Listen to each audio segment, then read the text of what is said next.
Wayne, thanks for coming in. Australia's greatest female impersonator. Wow, that's a big title to live up to. I'm not sure that's right, but anyway, I'll take it. You're a busy person, aren't you? You're running Flamingos Live. I mean, you enjoying it? I love it. I'm a people's person, so I just love it. Is it hard? I mean, it must be. I mean, how many days a week would you work? I mean, I suppose for you, is it booking talent? I suppose to be a 7-day-a-week job in your head. Yes. And agents contact you anytime, can be midnight and they're texting you. It's like, what? What is that the hardest thing, the dealing with the agents sometimes? Oh, yeah. Because you're not just dealing with one agent. Like you start with them and then they pass you on to somebody else and then that person passes you on to somebody else and it's like, oh, my God. Yeah. Anyway, part of the business. You haven't had any blues, have you? Not yet. Fingers crossed. But I get the feeling that you actually really love this. I mean, as you're an entertainer, to actually own a theatre restaurant, it's almost like it's your own own lounge room in a way. I know. Is that good or bad though? Oh, it's great. I love it. I have stepped on a few toes though. People go to me, you've just bought your own stage. And I hadn't really even thought about that until it was mentioned to me. I guess I have.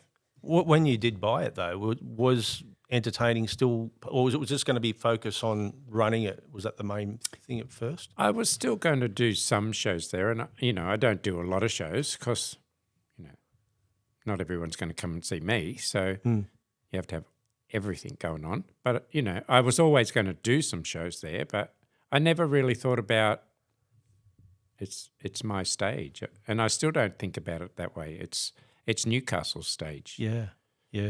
For people that don't know who Wayne Rogers is, we're going to show a bit of a clip. Well, there you are there. Yeah, what are you doing there? I mean, is it hard to switch off sometimes? No, not really. Because I don't think I have a persona. I think it's just me in a dress. Well, here's you in a dress.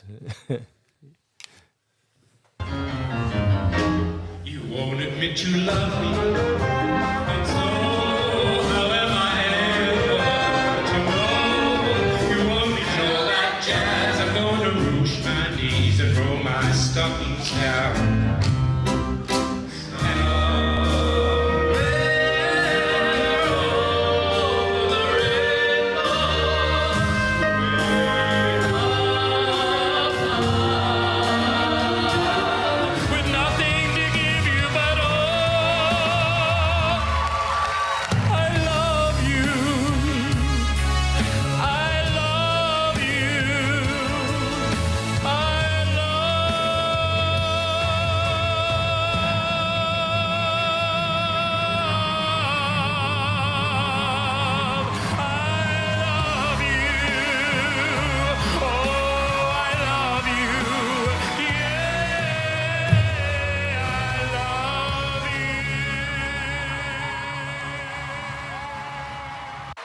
How do you feel when you see that? Some people don't like listening back to themselves or looking at themselves. Do you critique yourself a bit? Of course. I think everyone does that. But I'm used to it now. It's been so many years, I don't watch a lot of myself, but when I see it, it doesn't look like me. It doesn't, I don't know. It's not, and I guess everybody thinks it doesn't sound like you, but it is you. I don't know. How does that work? But it sounds like you actually just love entertaining. It's just your world. Yeah. Like I don't know what would you still be a hairdresser if it wasn't for this?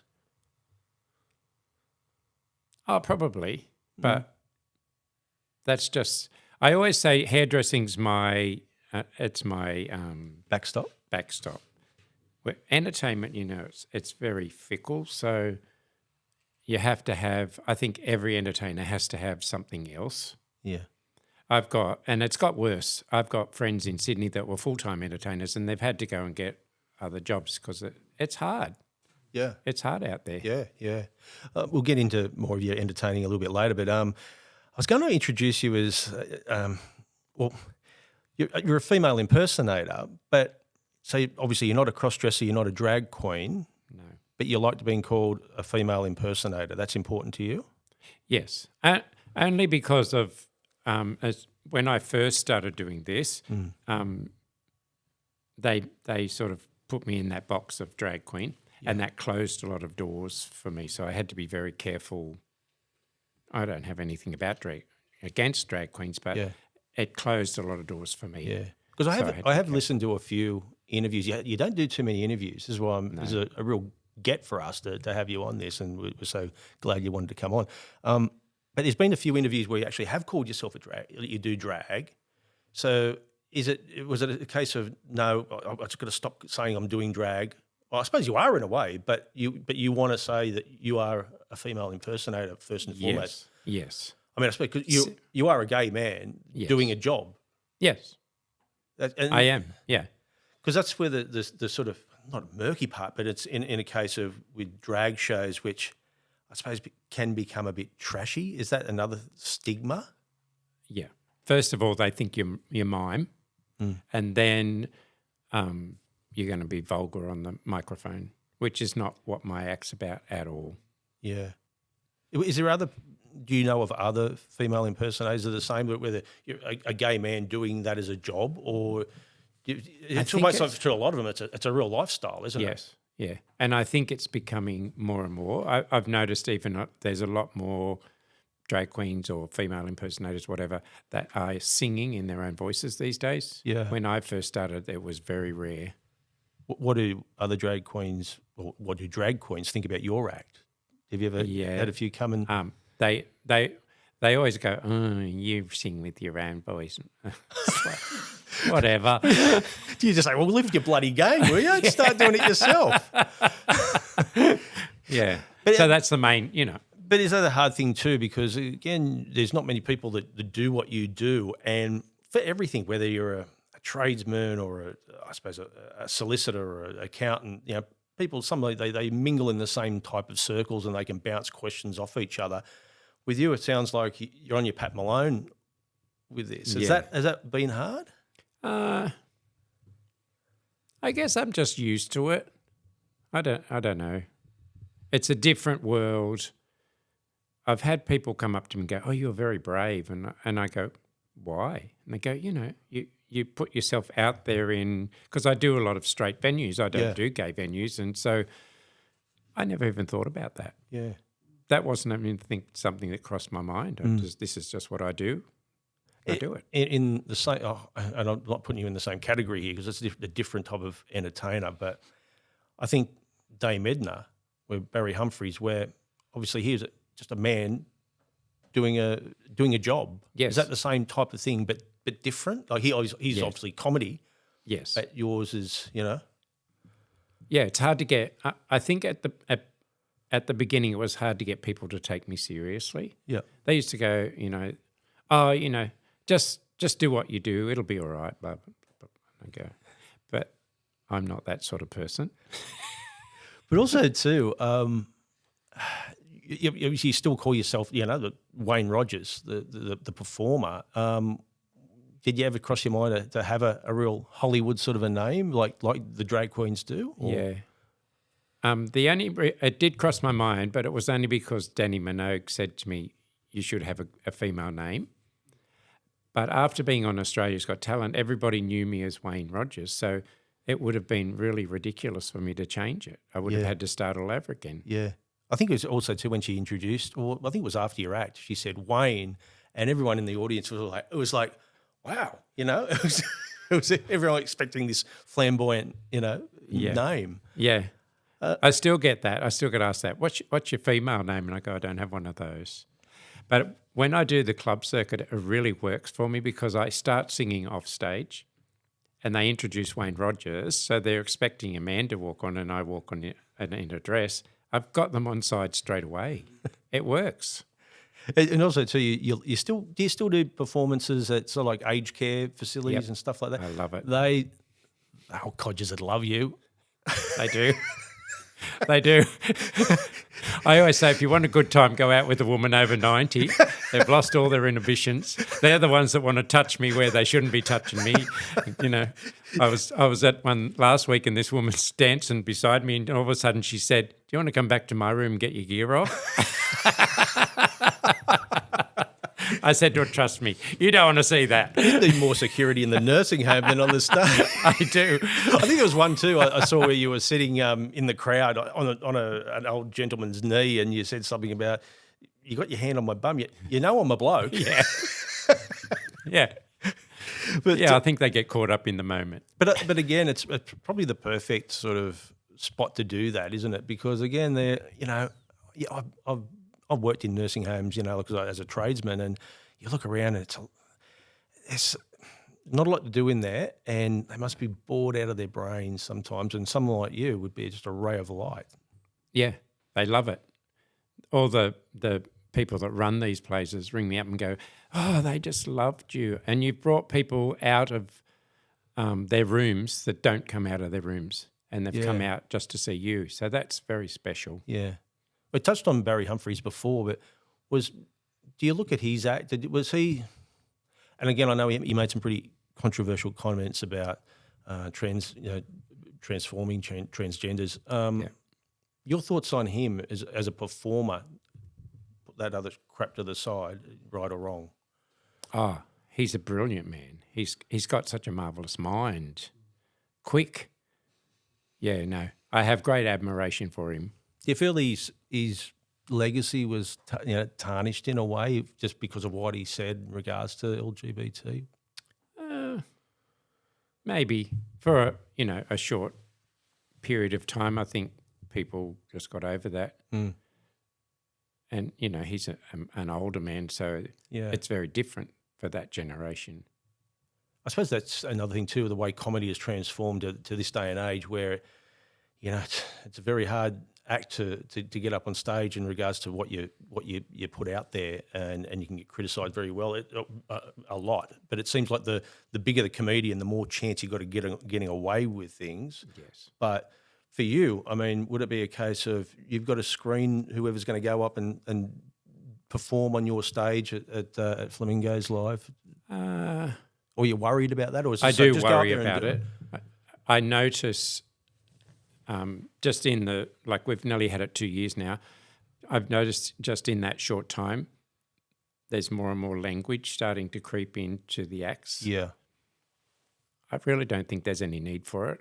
I think if you have the talent, you don't need to do that sort of stuff. Yeah. But it's just society, I think. How did you come about buying Lizottes? Did it just come up for sale and you went, it's got to be, or was it a case of I need money to buy it, or was it something you felt like this is meant to be? It's a really strange story. It's going to take me a little while. Yeah, we got plenty. It came up for sale. I love I want to know where those flamingos come from, by the way. And it's someone's backyard, front Yeah, line. a man made them for me. They're made out of styrofoam. He carved them out. Yeah. Wow. They don't blow away in the... No, they're tied down pretty well, let me tell you. It came up for sale, but I worked there. When I first came to Newcastle, I worked there for 6 years. But it came up for sale and I didn't even think about buying it. I knew I didn't have that sort of money. I just thought, it'd be nice to own that, but blah, blah.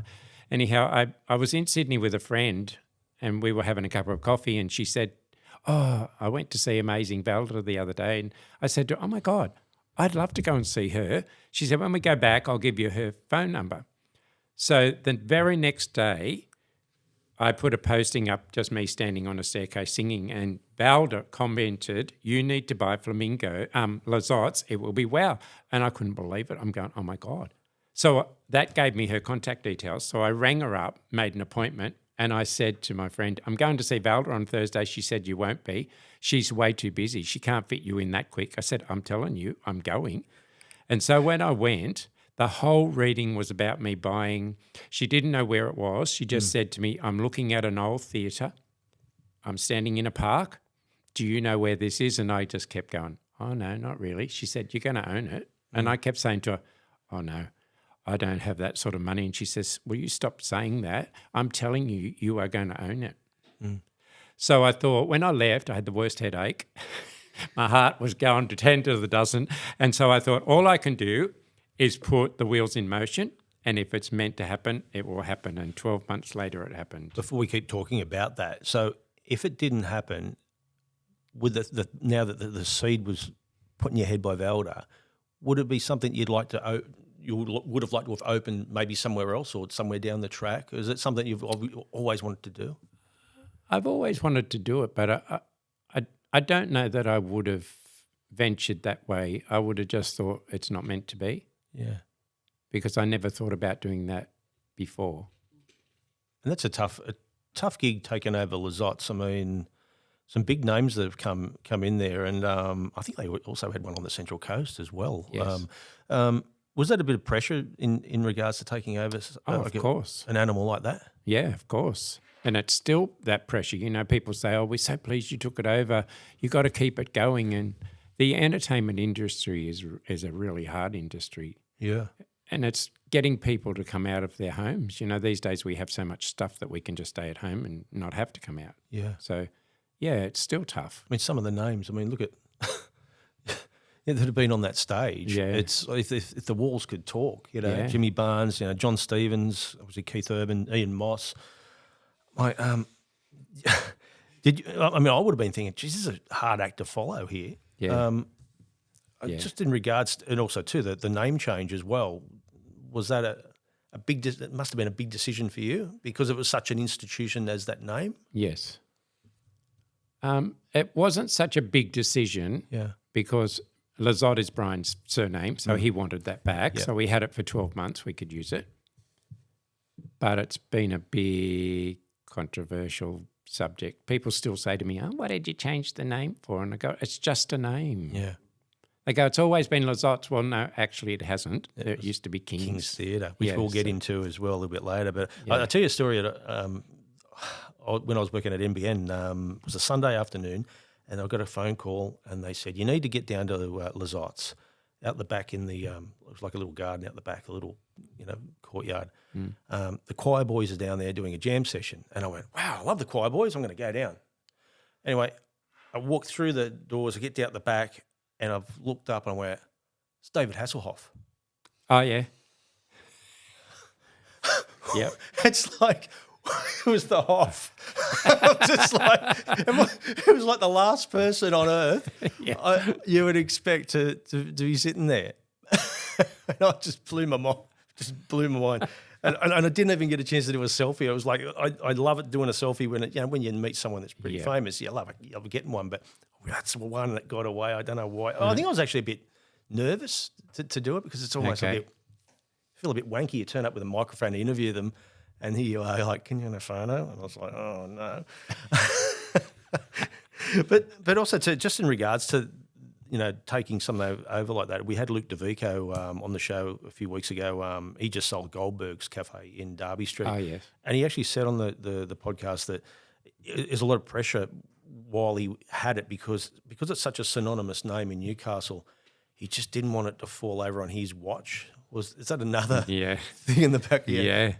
Yeah, most definitely. I'm not sure I could cope with that. I feel like I'm doomsdaying you. It's going to get better. I'm going to get. I'll go out and slit my wrists after this. But it's a good outlet for local entertainment, isn't it? Because that's sadly around town, around the traps, where it's gone downhill in a quick way as well. Yeah, and it's not just Newcastle; it's everywhere. Yeah, I had a band there from Melbourne the other day, and they were raving about the venue. Wow, we wish we had something like this in Melbourne. I said, surely you have something like this in Melbourne. They said, no, they've all shut down. Wow. 3 venues had shut down that week. So, yeah. And I suppose lots of different things in regards to, I mean, look at pubs. I mean, back in the day, there was always a little designated stage to get a band up there. Now they'd rather use that area to extend the poker machine room. Yeah. That's where the money is. But it'd be good to see it somehow turn around and go the other way because a lot of young artists, and that's another thing too. We're going to obviously get on to went on to Australia's Got Talent, but a lot of these kids, and a lot of them are kids that get up on stage or The Voice, they're just kids. They haven't done the hard yards. No. doing the circuit. Yeah. I think that's one of the big problems. Once they leave that show and they get out in the real world, they haven't done the hard yards. So it's like, whoa, what's this all about? Because the entertainment industry, it's hard. You have to keep out there pushing yourself, pushing, and there's a lot of rejections. And at the end of the day, it's someone's preference.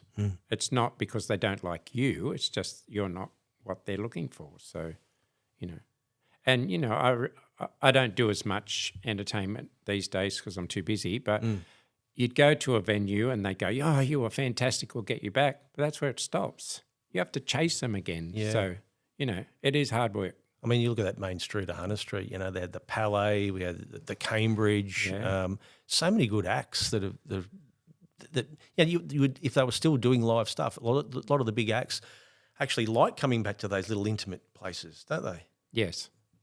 Yeah, for sure. I think you can go too big. Yeah. It loses something. It's almost like also, I know a lot of comedians, they like going to sort of small places just to get refine their act. And I suppose that's another thing with bands as well, is just to get that gauge of even a new release, song on regards to how it's going to go. Yes, most definitely. You got any big acts coming up?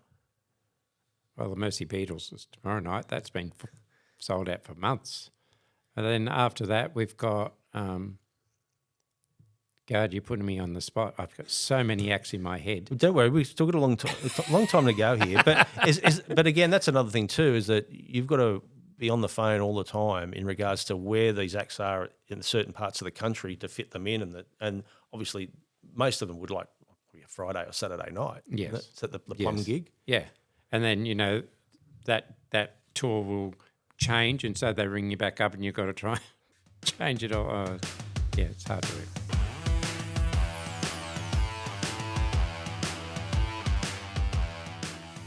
At Elk Architecture, we don't just design buildings, we shape the spaces where life happens.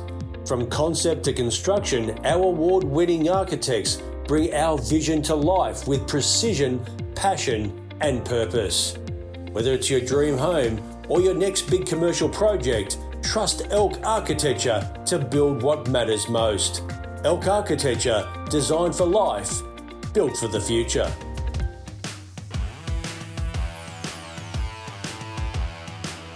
Your business partner, James, Yes. It's a tough one, this one. You're in a relationship together. There he's there. But you're still business partners. Yes.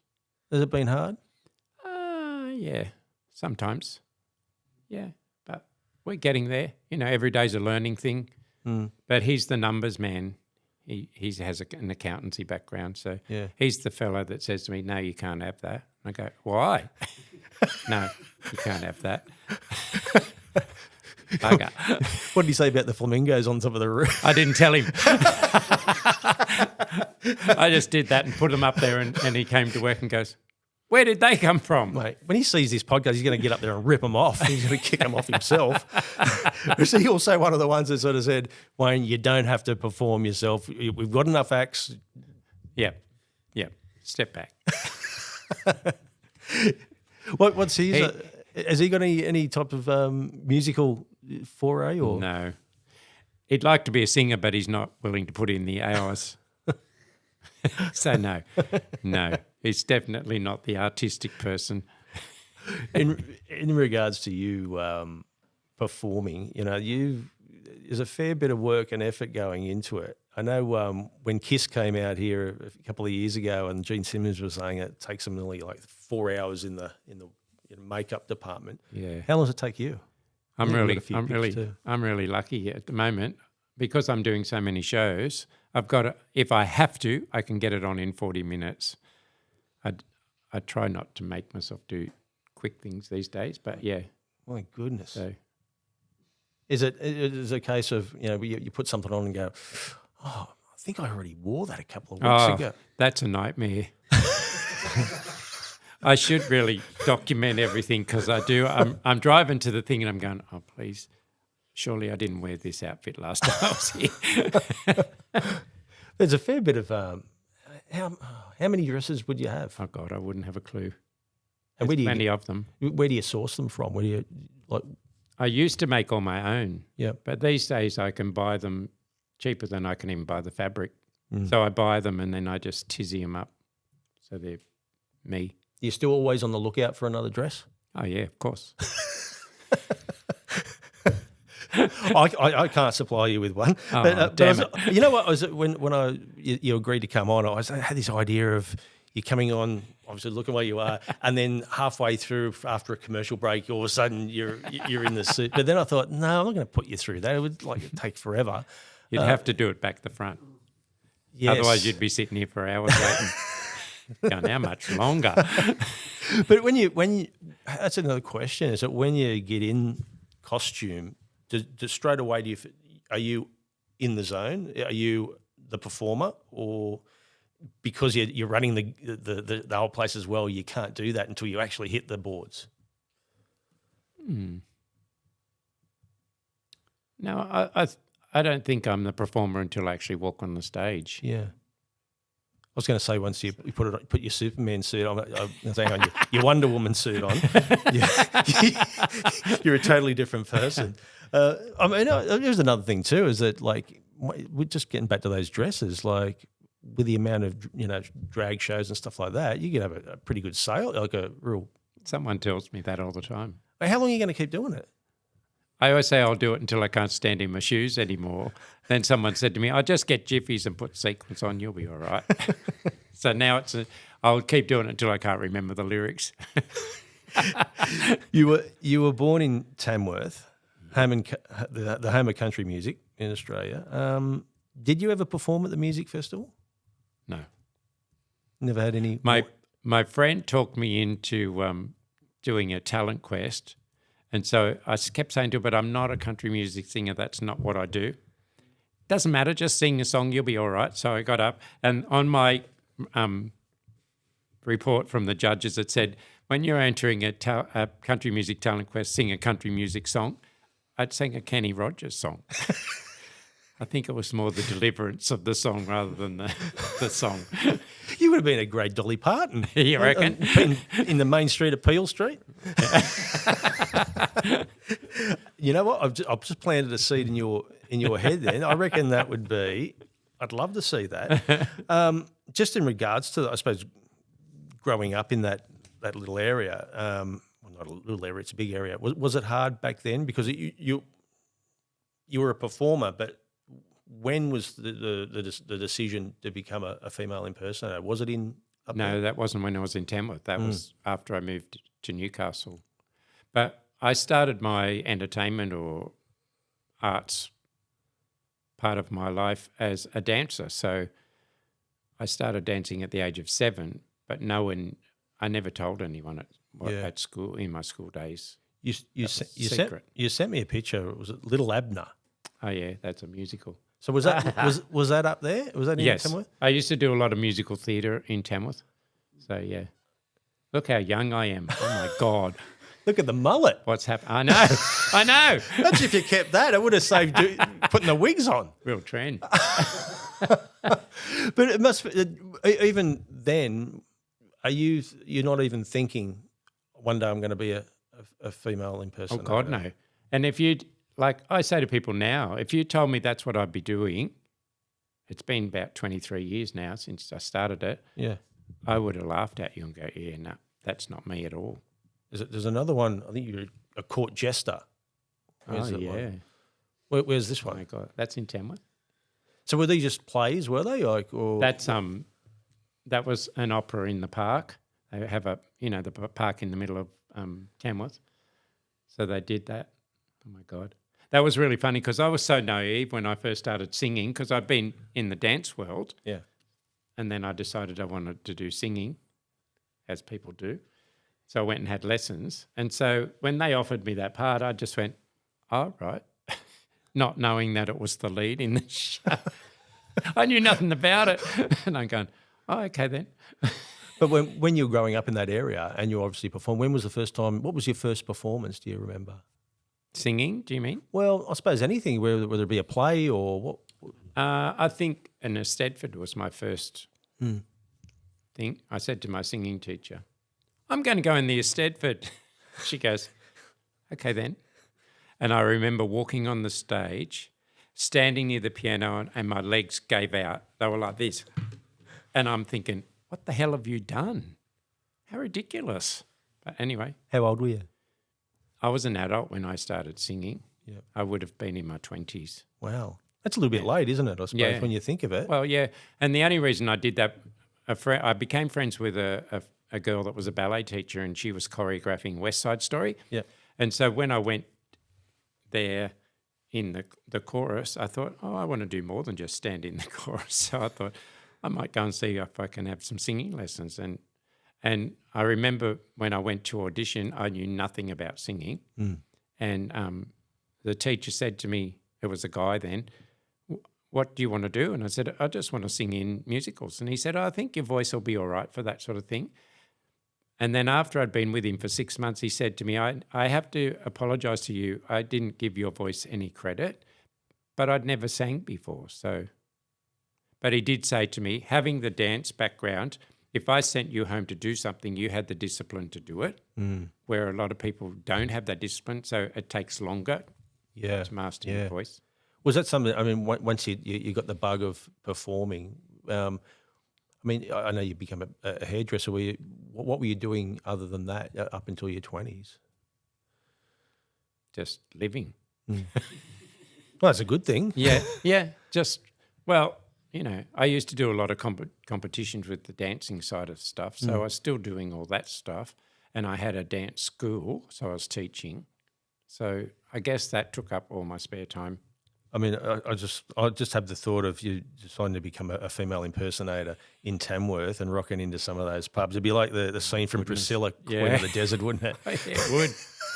Gosh, back then too, more so than now. Well, I was going to get into that. I mean, you went to, was it Tinton Hull Primary School? Yep. It's a little bit out of Tamworth. I think on the way to Bendermere. Yep. Is that right? Just near Tingle. Yeah, that's right. An early shot of you. Hang on, leave that on. Get that one. Is that in Tamworth as well? No, that's at King's Theatre Oh, Restaurant. we'll get to that. Here. We'll get to that. But that's a perfect Tamworth outfit, that one. Yeah, it is. I reckon They made me that horse, and it had a lot of padding in it. So when I first started doing the show, I was all chafed inside of my legs, so they had to take something.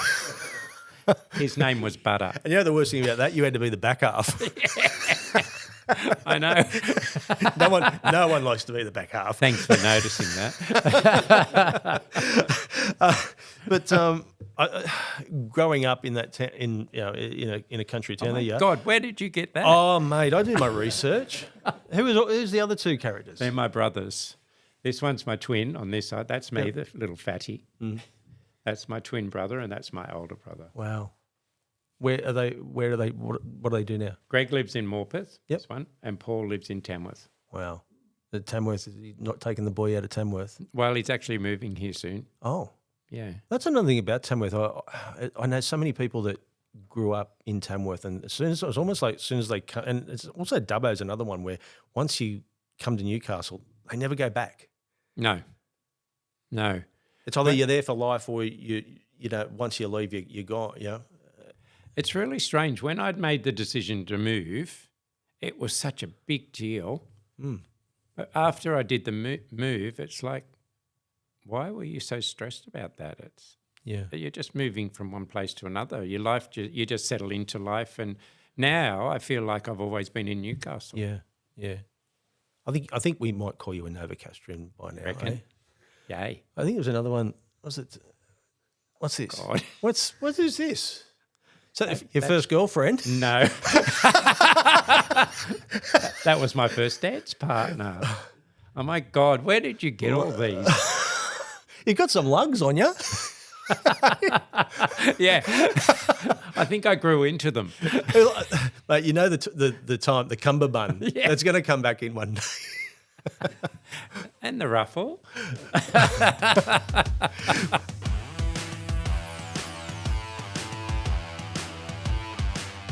Tired of missing out on the best properties? Stop searching, start winning. At Optimum Buyers Agency, we work for you, not the seller. We negotiate harder, we move faster, we find the homes others don't. Off-market deals, smart strategy, real results. Whether it's your first home or your forever home, we make it happen. Optimum Buyers Agency, your edge in a competitive market.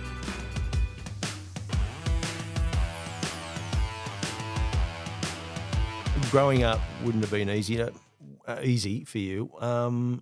As a personal question, when did you decide? Well, when did you out yourself and say that you were gay? Was it in Tamworth or was it? Yeah, it was in Tamworth. Was that hard? Oh yeah, because I went through that because I lived in a country town. You try to fit in, so I went through that, getting married, all that place, and then it just wasn't working. So then it all just came to a head. But that was a really big moment. So you were married before? For 6 years, yeah. So what? How? I'm going to ask because we're on. You don't have to answer it if you don't want. But I mean, did you know when you were married there was something in your in your head knowing? I think I knew always, but you try to hide that because you want to fit in with everybody else. So yeah. Did you know before you, like even as a younger, as a kid, or I knew there was something different, but I didn't know what it was back then. But I knew I was different. But yeah, I think you're born who you are. Yeah, that's my view on it. As I said, a lot of people say they're born gay or you become gay. I suppose that's either or, isn't it? Your thoughts? Well, my thoughts on that is you are born gay, and when people say you become gay, I think it's you come to terms with it, and that's when you become gay, whatever you want to call that. That would have been hard on a marriage, having to tell. It was really strange. The universe does strange things to people. My wife decided, she came to me and she said, "I'm leaving with my boss," and I went, "Oh, okay." And so the day came and went that she was supposed to go and she was still there. And I said to her, "I thought you were going." She said, "Oh, he was married. He was just leading me on." And so that made everything come to a head. Right. Because she said to me, "We can just go back how we were." And I thought, this is really the time that I need to be truthful. The clean break. Yeah. Do you still talk to her? We don't have any problems. She lives in Tamworth, so I just never see her. Yeah. So not long after that, was it the moving out to Newcastle? Or? No. Ages after that. Yeah. I just went our separate ways and, yeah, no. Because again, even back then, would that have been the 80s? Yep. Yeah. Again, still not an easy time back then. No. To say you were gay. Oh, no. Did you still hide that? Yeah. It wasn't, I'm here. Yeah. It wasn't that sort of thing. No. Do you look back and you sort of go, "I wish I'd," but I suppose in case then, you're in an area where, men are men and, I suppose it's probably not the smartest thing to do back then, wasn't it? No. But sadly. Yeah. No. I don't have any regrets. I think what happens in our lives shape who we are. So, I don't have any regrets about not coming out earlier or whatever. You feel that, when that marriage breakdown happened, that was a real turning point in everything, Yes. To where you are now, really. You lose a lot of friends that you thought were friends, people, they choose one side or the other. They're not even conscious that's happening, but it does happen. Yeah. So, yeah, it's a big deal. Just in regards to your name, Wayne Rogers, it's a real blokey name. It's almost like it's a real Tamworth name. It is a Tamworth. Yeah. Now they try and call me Wayno, and I'm so not a Wayno. maybe a wino sometimes, but not a Wayno. Could be. Did you even growing up? Did you have maybe a fascination in regards to, let's say, lay girls, Carlotta, and all that sort of stuff, or was it more once you become a female impersonator? I remember when I lived in Tamworth, we went to see Lay Girls at one of the clubs. And that was a whole new world to me. I'd never seen anything like that before, and it was like, oh, my God. But I don't know that actually clicked anything in my mind that went, you're going to be a female impersonator or a drag queen or whatever. Yeah. I don't think it was just like, whoa, I didn't know this even happened. Yeah. I mean, Lay Girls, they had an incredible run, 1963 to 1994 in King's Cross. Carlotta, she was obviously she ended up running it, but she was only 16 when she was asked to join Lay Girls. That would have been, and the thing is, Carlotta's life at the time, it was in turmoil. She ran away from home. I suppose, does that sound familiar to most people? It's almost like when something like that, they have to have an outlet. Yes. I think it's different for Carlotta and transgender people. Yeah. It's different for them. I have people ring me up all the time wanting to talk about sex change and stuff, but that's not what my life's about at all. I don't have any aspirations of being a full-time female at all, but it's such a big deal for them because they don't really have a choice. It's how they feel on the inside. So that's another step. I can't even imagine how much that changes your life. Yeah. Is that hard when people do call you for advice and it's almost like you got the wrong person here? Yeah. You know, but do you still try to give what you know? You know, I sit down with them and have a chat to them, but I do say right from the beginning that this is not what my life's about at all. Yeah. But, you know, at the end of the day, it's parents or grandparents talking about their siblings that want to transgender. At the end of the day, all you can do is support them and love them and help them, really, because that's a big deal. Yeah. I can't even imagine that. I mean, Carlotta, she actually said, regarding her sex change, she had a sex change because she said she didn't like the person in the mirror. Does that sort of make sort of what you were just talking about in regards to living a life, knowing it's almost like you need to break out? Yeah. You're living a secret all the time and you're scared if someone's going to find out the truth. So, you know, you overcompensate that by being even more secretive. Yeah. So, And also too, I suppose you would have known a lot of people in that position where they want to do something like that, but it frightens the hell out of them because, again, the stigma, the family, the friends. How was your family in regards to your decision? Fine. I didn't have a problem. I'm very lucky. Yeah. Yeah. Because I've got friends that have just been kicked out simply for being gay, which is ridiculous. Yeah. What did they say when you wanted to, I'm going to start wearing dresses? It's really funny because my mother used to say, what are you going to wear a dress for? And I go, Mum, people pay me to wear a dress. That's just how it is. And these days, if every now and then it'll crop up, somebody will say, I'll just wear a suit. She'll say to me, now she says to me, I don't like you in a suit. It's like you've done this complete turnaround. Do they actually come to the shows? Your brothers and that? Oh, not my brothers. Yeah, No, not because of what the show is. It's just family stuff. You know what it's all about. Just in regards, just staying on the transgender thing. I mean, I suppose someone like Caitlyn Jenner, formerly, Bruce Jenner, gold medalist, Montreal Olympics. He came out as a trans woman 2015. Yes. And that was a big, I mean, you imagine that. The eyes of the world were on him. He even had a reality show called, I'm Kate.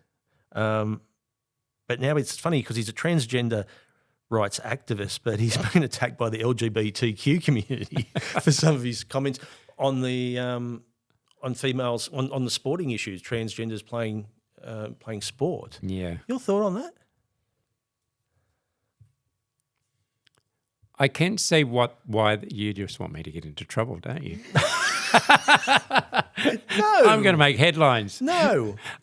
I can say what the issue is, because at the end of the day, if you're a male and you're transgendering to a female, you're still a male. Yeah. That didn't come out right. You still have the the body, Yep. the build, and males are stronger than females. That's just how it is. So I can see the issues. So I don't know. I think the only way they can fix it is have Olympics or games for. And I suppose when you think of it, I mean, Caitlin probably got a good authority to he's won a gold medal at the Olympics to actually say that, and you get that sort of feeling that. I mean, as a gay man, do you feel that the bisexual, transgender, the queers all questioning have maybe jumped on the bandwagon of the hard work that the gay and lesbian community have forged? Yeah. It's like they're jumping on is that the way you feel? Yeah, most definitely. And I think you have to have those extremists for things to change. You'll have that for a while and then it'll all settle back down again where it should be. Yeah.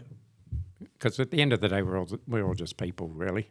Yeah, exactly. People say to me, "Are you gay?" And I go, "Well, that's part of my life. That's not the main part of my life. That's just part of it." Yeah. So. You came to Newcastle. You auditioned at the King's Theatre restaurant. What song did you do first? I can't even remember because it was.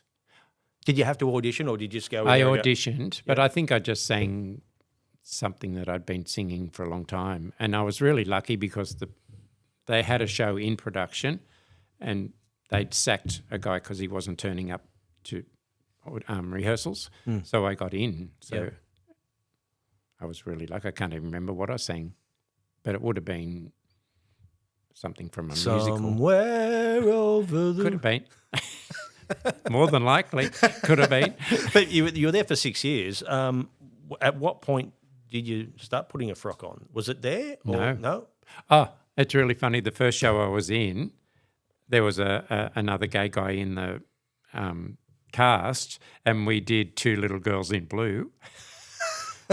And I was feeling very uncomfortable then because that's the first time I'd ever put a dress on, and I'm going, oh, really? Yeah, it'll be so funny. And as it turned out, it was very funny, but that still didn't click in my mind to go, oh, I could do this full time. Yeah. When was it? When was the actual time when you decided to do that? 22 years ago now. I auditioned for La Cage aux Folles at Gosford at Laycock Street Theatre, and I got the lead, Alban, the dresses in the dresses. Yep. And so I did that show, and then I got all these phone calls going, can you do our birthday party? Can you do our function, Bubba? And I'm going, whoa, we need to steady up here. And I, after many hours of thought, I just thought, if I'm singing in a suit or a dress, it's still entertainment. So I'll just go with the flow and see how it goes. 23 years later, I'm still doing it. Have you ever performed out of costume in regards to something else? Because again, getting back to, I suppose, Barry Humphries, he used to do Sir Les and a few other characters as well, just to break it up a little bit. Have you ever thought about doing a different impersonation? Every now and then that crosses my mind, but it's so expensive to do those sort of things. It's like, wow. I think Wayne the Cowboy would have been perfect. Throw that back. Throw that back up. It's just the funniest story. Look at that. I want to listen. If I'll come to Flamingos, if you come back. You know what my name was? Dwayne Pipe.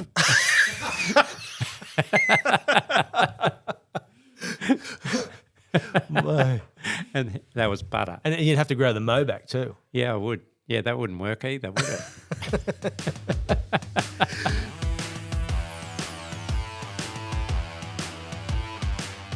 This isn't just a gym, it's where limits get broken.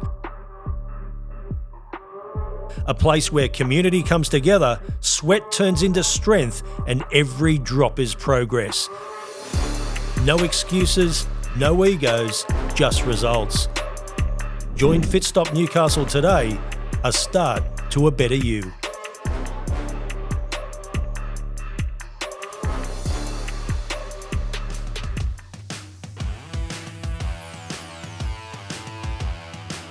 In 2011, which is your big breakout year, finalist on Australia's Got Talent. It would have changed your life, that. Oh, it sure did.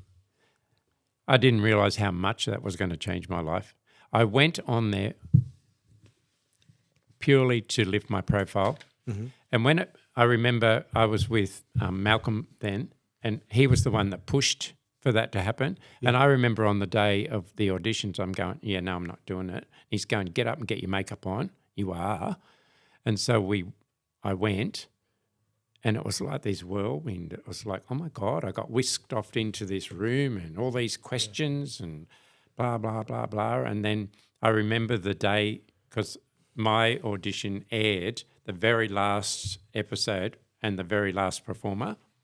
And I remember saying to Malcolm at the time, because he was really secretive about our relationship, are you ready? Because everyone's going to know that you're my partner after tonight. And he wasn't ready. Mm.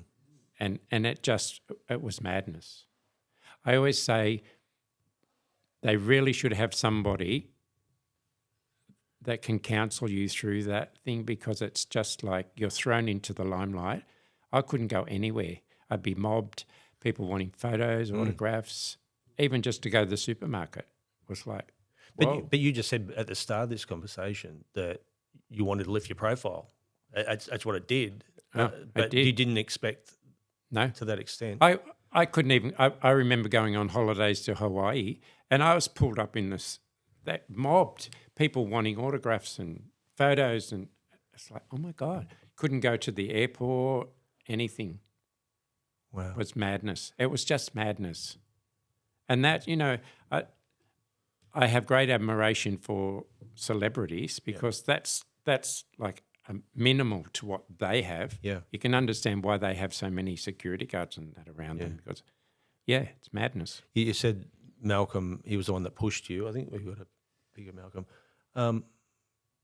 Did that push your relationship with him over the edge in the end? Yeah. He became very jealous of all that attention. He wasn't ready for it. And the first time I noticed that, someone said to him, we were out having coffee, and he's going, oh, how are you coping with all this? And he said, oh, I've just become the handbag. And that's the first time I went, oh, my God, I didn't even realise that. Yeah. But, he couldn't cope with it at all. And so... Did you sort of say, well, you're the one that pushed me? Yeah, I know, but, that's how it is. Yeah. But I don't think he realised how I want to say bad it got. It wasn't bad, but how much attention I would get from that. Yeah. It was madness. Because after 20 years, you'd sort of think your bond's, stronger than oak by that point. Yeah. Yeah. It's terrible to hear. I'm so sorry. Let's have a look at some of your work on the show. Again, you had Kyle Sandilands and Danny Minogue, all waxing lyrically about you. How nervous were you when you got up there? Because that was really, this is not the local theatre. No. You had to perform. I think because there's a lot of things I've noticed about television, but before that I was always live theatre, live stage stuff. Television is much slower.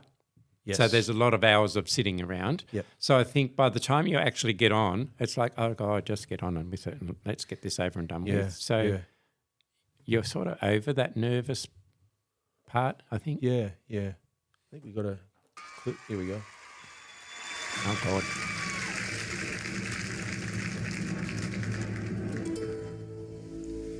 I am what I am. I am my own special creation. So come, take a look. Give me the hook or the ovation.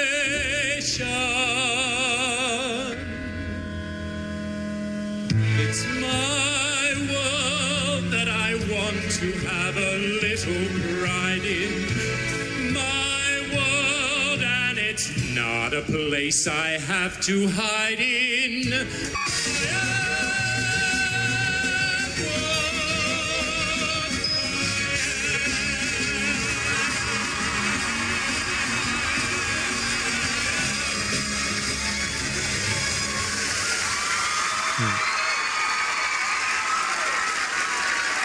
Kyle standing up. I know.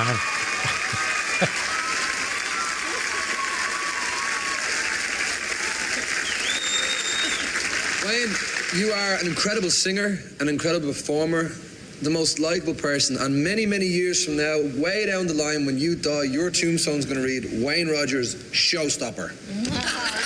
Thank you. Have you gone to Ed Steen at Sandgate to get your tombstone? No, I must look into that. You can't do it when you die. You're going to do it now. Yeah, do it now. Did it open doors for you? Oh, most definitely. I remember I had an agent that they were promising me a gig and never happened. I'd ring them up, yeah. And then eventually she said to me, I'm not going to give you anything because I've heard people walk out on your shows. And I said to her, who? Who told you that? And she said, I have people in the business and blah, blah, blah. And I went off and I thought, oh, well, I've done it now. I'm definitely not going to get anything. She saw me on there and she rang me up and she said, I owe you an apology. And she gave me stacks of work. My immediate reaction was, you can stick it, but I didn't.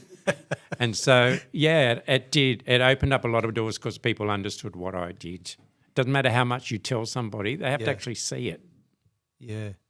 In regards to going overseas, was it ever an option? I mean, it's like a Vegas show that we just saw then. Yeah.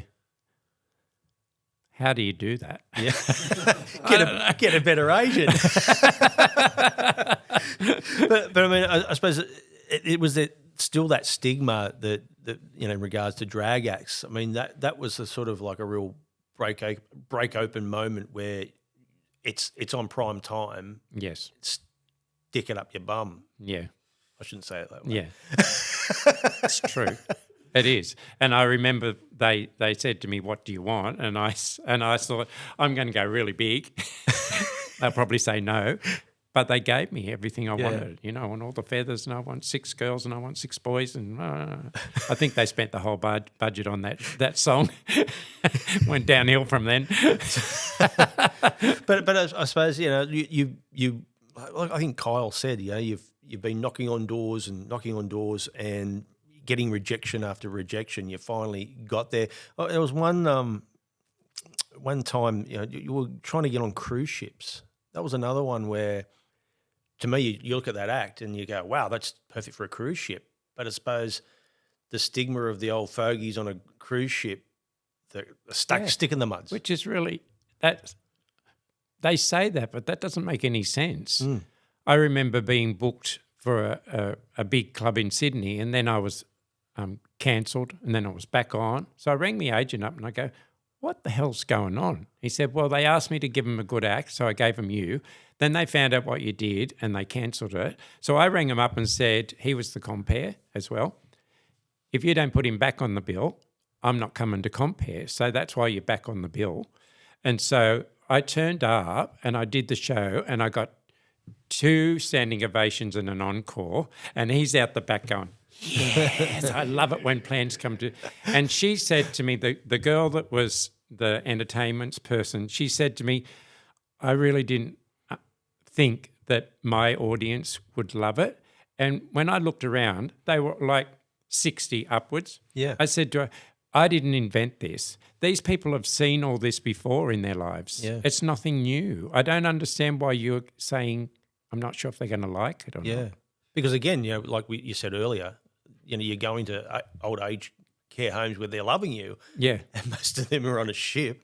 Actually, when I was at Channel 10, it was a funny story. It was through COVID and you finally got a gig on was it P&O? No.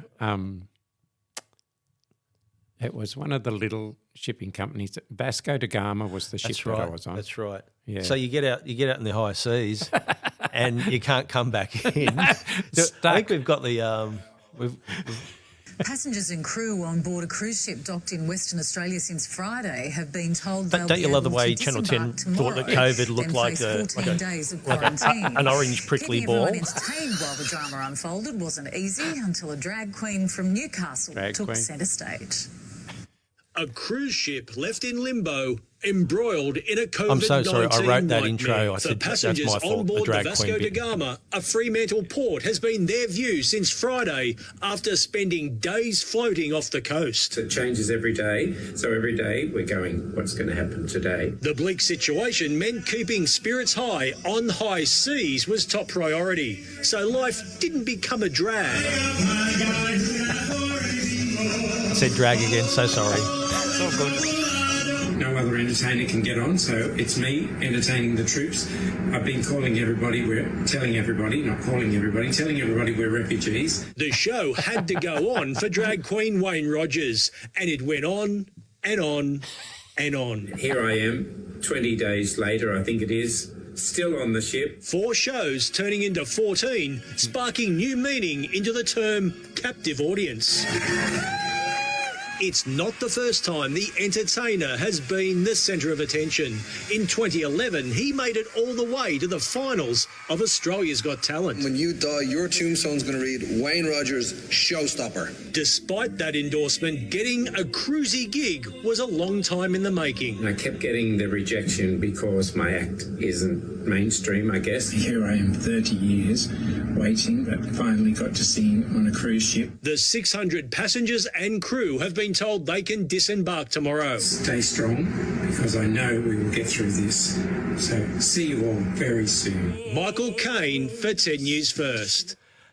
It was all shot on an iPhone, your interview, because I remember calling you up going, yes, can anyone just hold an iPhone and just keep there and don't shake, And I think you end up having a tripod, I think, in the end, but it's almost like we couldn't even go outdoors to do anything, and that was the way we had to try and do stories, was things like that. And but how did it feel when you finally got off that ship? Did it make you want to do more of that sort of stuff, or did you? Oh, I loved it, but the world just fell apart after that. Yeah. But I really thought I was never going to get home. Mm. We were out in the middle of nowhere for weeks, and then when we finally got let out, there was no plane flights to get us home. Yeah. So it was like, when is this going to happen? And I was really lucky because I was under contract, so they had to get me home. But some of the people, they were still there when I left. Yeah. I'm thinking, are you ever going to get home? It was really strange. Yeah, it was really scary, wasn't it? Yeah. Just to stay on the Australia's Got Talent again, I mean, it's been 2011, so it's what, 14 years? You ever thought of going back on again? No, I haven't actually. Reboot? No, yeah. Reboot the Stick them up again. be a great plug for Flamingos Live. Why are wouldn't you it? back here? But, I mean, I don't think I've seen one since. So it's, Do they still have it? Australia's Got Talent, I think they do. They might. Well, I know The Voice. What about The Voice? Oh, yeah, right. Now, I'll change the tact here. 2021, you ran for Newcastle Council Oh, my God. What was I thinking? as an independent for Ward 4, fighting for our fair share. Oh, you probably didn't say it like that. No. Maybe I should have done it like that. There you go. I will listen to all views with an open mind before I come to a conclusion. Yeah. Go me. What was the big talking points? Because that was the Walls End area, isn't it? Yeah. Another place you love. Yep. Yeah, it's my home. So, yeah, What made you run? I was talked into it. I would never even thought about doing that. And I'm going, you're kidding me. And they're going, no, you're the right person for this job. Yeah. And I think that came on the back of, because I'm on Walls End Town Committee, I'm the chair of that. So I think it came on the back of that. So, yeah. But I remember I thought the entertainment industry was bad. I remember going to when they first opened up early voting. Yeah. My first day there, I came home going to myself, what the hell have you done? Oh, my God, they're vicious. Oh, my God, there was fights and there was I'm going, whoa, what is this all about? It's funny, every time I think we had Mike Rabbit on and he ran for Newcastle Council too, and it's every person that runs for council is like, we were talked into it. No one ever goes, I'm going to do it. They always get talked into it. Yeah. Or just saying that, would you have been a good councillor? Or like, I don't know. What is a good counsellor? I wouldn't have been a lazy counsellor, I know that. yeah. Because I know you're a member for Walls End, Sonia Horner, she's always out in the front foot. What do you love about Walls End so much? It's like a little country town. Mm. I think that's what I like about it. And everybody's, well, I don't know if they are to everybody else, but they're all friendly to me. But, I can walk down the street and be pulled up many times. Mm. So You're even campaigning with the mask on, weren't you? What's the... Oh, yeah. Look at that. Wow. I cannot believe you didn't get over the line with that. Maybe that scared them off. Well, if you would have got, if you were still on there to this day, you would have been, it would have been none of this drama and shit fight that's happening at the Walls End Library at the moment. Oh, my God. Isn't What's that going on there? ridiculous? I don't know. The mayor rang me up and he goes, did you know all this is going on? And I said to him, actually, I didn't.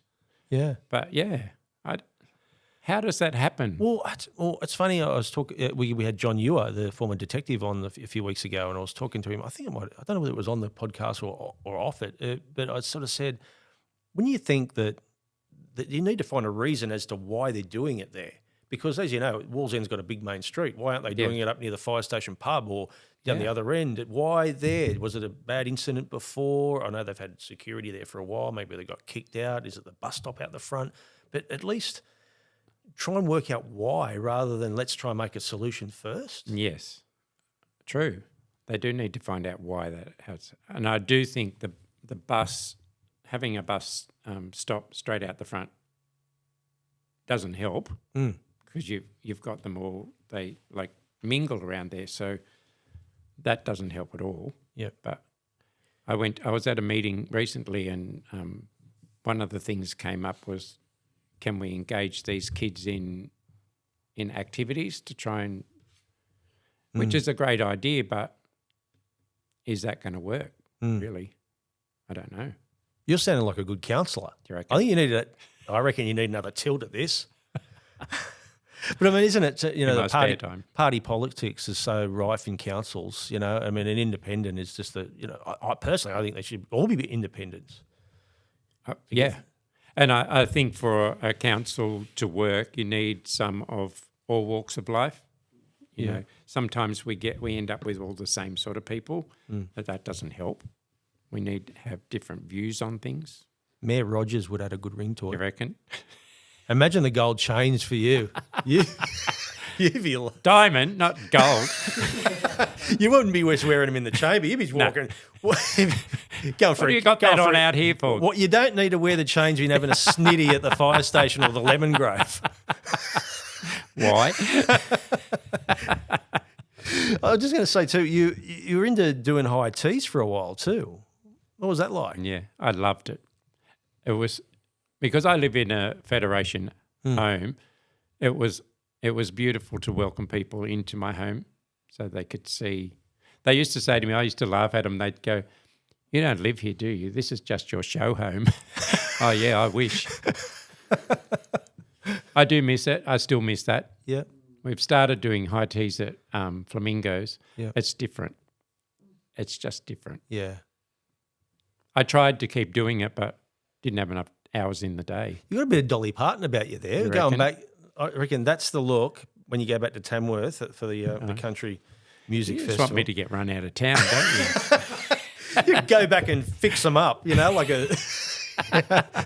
I did go back a couple of years. Remember me? Yeah, and did the country music cavalcade. I did that. Bad. You are bad. You also too. You did something at Flamingos Live. It was called A Portrait of My Life. Oh, yep. Obviously I haven't seen it, but is it similar to what we just talked about here today in regards to the transition from that little, that boy in Tamworth to where you are now? Yeah, but it follows the entertainment side of my life, not so much the personal side. Yeah. But yeah, They loved it. They've actually asked me to do it again. So that's happening in September. Yeah. But and the show starts now and works its way back. Nice, nice. Well, you know, one thing I'd love to see at Flamingos Live. Have you been to Dracula's on the Gold Coast? Yes. You need a ghost train. Have you been there, Dave? Oh, man. You get in, you're going in.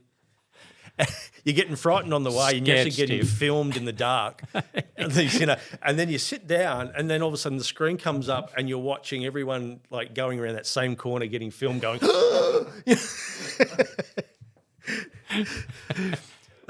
He's a deviant. Can we cut that bit out?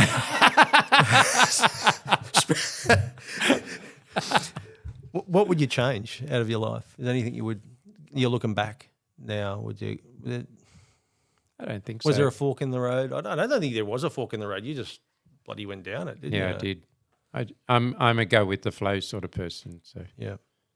No, I don't think so. I think everything that's happened to me in my life has shaped me into the person that I am now. So yeah, no. Why waste energy on that? Wayne Rogers, it's been a pleasure. Thank you for coming on Incredible Lives, because you've had one incredible life, and I think it's still going to keep going. Thank you so much. Thanks, mate. Thank you.